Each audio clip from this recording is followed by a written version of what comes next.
Empower Nation to the first episode of Empower Her Money. I am your host, Angela Duncan, and I want to say thank you to our sponsor, freemoneytipsforwomen.com. Again, the website, freemoneytipsforwomen.com. They are offering a free ebook. If you go to the website, sign up. The ebook's called 7 Steps to Get Your Finances in Order. I'm your host, Angela Duncan, and again, this is our first episode, so I'm flying solo today.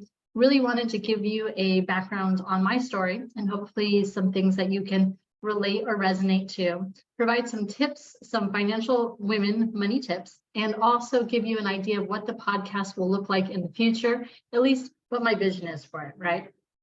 So first off, let me share a little bit about my background and my story. I grew up in poverty. I know a lot of people can relate to that. Section 8 housing, welfare, free lunches.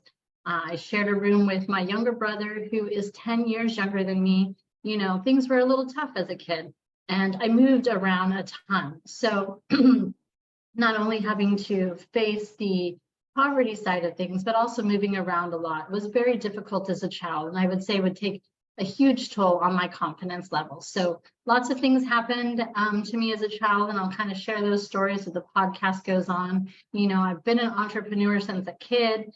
I remember when I was maybe 6 or 7 years old with my cousin, we made some origami and we went door to door selling it. And I got in trouble for that. My mom did take my money away from me because I crossed the street. So learned that lesson. And some other things that I did, you know, I made bracelets in middle school, sold it to my friends. I used to go collect cans when I lived in California in like 5th and 6th grade. I would go to these recycle machines that were outside of the grocery stores. So growing up in poverty, it kind of brings you to a situation where you've got to learn how to make money on your own. You know, I got a job when I was 14 just to help pay for some basic things like, you know, clothes or extra food or prom. So I've always had a great work ethic, but I didn't know any different. That was the environment that I worked in. That's the environment that I grew up in. And until you're exposed or until you learn something different, you're going to keep doing the same thing, right? What's that saying? The definition of insanity is doing the same thing over and over and expecting a different result. You got to do something different. So that's my hope and my aspirations for this podcast. I do want to give women hope. If you're feeling helpless or hopeless about your finances, tune into this podcast every week. My goal is to interview a new business owner, a woman who owns a business, whole different types of fields in different parts, in different, you know, stages of their career, and ask them real questions about money. What did they learn? What could they have done differently? What are some tips they can provide to the audience so that I can help educate you? I want to provide hope to you through education so that you can make better decisions every day and help you make your financial goals, help you reach those goals. If you are a business owner, perhaps there are going to be some tips that you can learn. And remember, the key is implementation. So I really want for you to grow your business. I really want to provide education. I want to provide hope. And that's the purpose of this podcast. So we'll be interviewing different women every week in order to provide you with the best information so that you can continue on your path. And I do want to let you guys know that I will be rolling out a coaching program. So if you find information on the podcast and you want me to dive deeper with you, hold you accountable, help you paint that financial road or that financial plan, let's do it together, because I definitely want to give back to you and help you see a whole different side that perhaps you haven't seen before. So for me, growing up in poverty was obviously where I came from. But one of the things that I've learned, you know, started very early on for me. Like I said, I was a finance major in college, and I saw this chart and I was so fascinated by it, right? It's a chart of if you started investing at 18 versus I think it was like 35, right? And you put $1,000 into your retirement account every month or every year. Can't remember all the specifics around it, but it showed the time value of money, which to me meant the sooner I start investing, the sooner I start making changes, the quicker I'm going to get to my goals and the bigger amounts of money that I could potentially save or have in retirement. So what did I do? I went down, I took the bus to my local bank, And I sat down and told the lady I wanted to invest. Well, she started asking me a bunch of questions. I really didn't know what she was asking me. And she was very nice. And she wanted to, be as thorough as possible with me. But I told her I have $100. I want to invest. So she handed me a pamphlet. And I remember it was like Franklin Templeton Investments, right? And so I filled out that application and I mailed it in. And what happened? That $100 turned into $80 at the end of the year.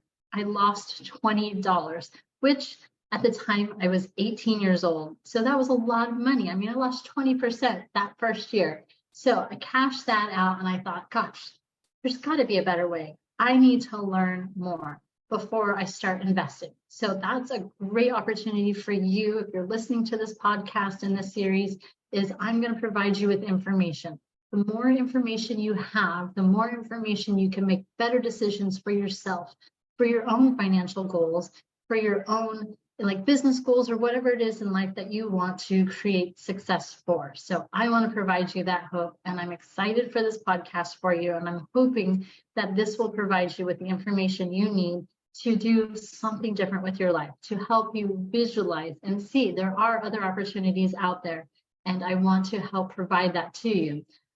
So some other stories for me too is when I finished college, I went to go work for Bank of America. I think I saw the movie The Boiler Room, which painted this grand picture about, become a stock advisor, help people invest money, and then you can have big houses and big cars and this crazy lifestyle, right? So it looks cool. And I was super excited. So I got my Series 7 license when I was like 5 months pregnant, right? Self-study, sitting down, reading books, studying while working at the bank, and I got my license, super excited.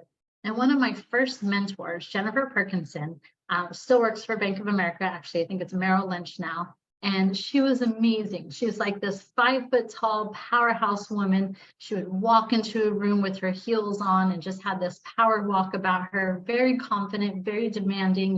You'd walk in the room with her and you would just be like gravitate to her. So she took me on as an assistant and just kind of showed me a very different lifestyle. She invited me to her home to have dinner at her home. And I remember thinking she just lived in this crazy expensive neighborhood, and all the cars were so nice, and her husband had a really nice car, and she was kind enough to give me clothes. At the time, I didn't really have money for business clothes, so she gave me clothes so that I could wear to work. So I'm very appreciative for her mentorship.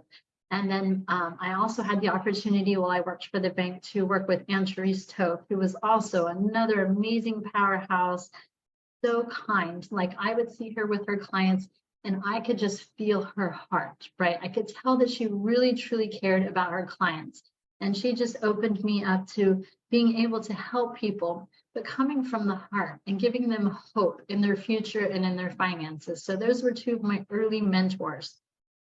So great advice for you guys. If you're listening to this podcast, you're valuing information, right? You're seeking more education. And I am so proud of you for at least taking that step to find more information so that you can become the best version of yourself. So that's my intentions with the podcast. That's a little bit about my story. Wanted to keep the first podcast on a little shorter side once we get into interviewing other women and sharing their stories so that they can help you further your career with your business, or if you have a job or whatever your financial goals are.